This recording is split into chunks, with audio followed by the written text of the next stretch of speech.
আমরা আরে নেব কেন? আমি এখন অস্ত্র নিয়ে খাই গলা কাটে মন উড়ি করে দেবো না কোথায় পাবে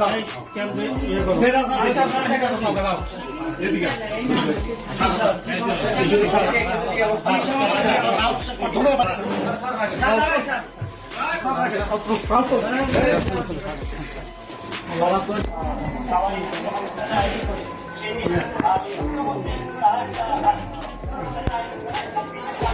প্রথমে এই রুগীটা টিকিট কাটার জন্য গেছে, টিকিট কাটার ওখান থেকে 7 নম্বরে পাঠাইছে, 7 নম্বরে গেছে। এই সমস্যা তারা শুনছে, রুগীটা হচ্ছে কানে সমস্যা, কানে যে সমস্যা সার্জারি ডাক্তারের কাছে প্রথমে এনারা পাঠাইছে 215, তাহলে 215-তে গেছে, ওখান থেকে পাঠাইছে হচ্ছে ইএনটিতে, 218-তে।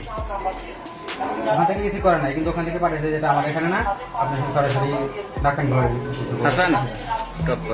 ওখানে যাওয়ার পরে ওখানে যা দেখা যায় ডাক্তার নেই, কারণ 7 নম্বরে থেকে পাঠাইলো এখান থেকে ট্রিটমেন্ট পাইলো না, এখান থেকে গেলো 218-তে, ওখানে যা দেখে ডাক্তার নেই। এখন এই রোগীটা কি করবে?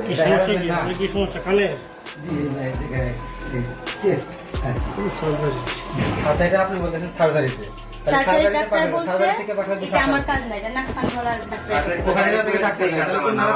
জানা উচিত ওনাদের যে ডাক্তার নাই এই রুমে বা আপনাদের ওখানে আপনি এখানে আসছেন কেন পাশের রুমে?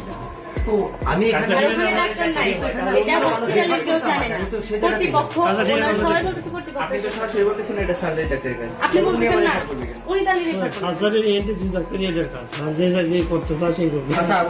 ডাক্তার ওনাদের জানা উচিত যে ডাক্তার নাই, তুমি আমাকে সুন্দরভাবে বলে দিত যে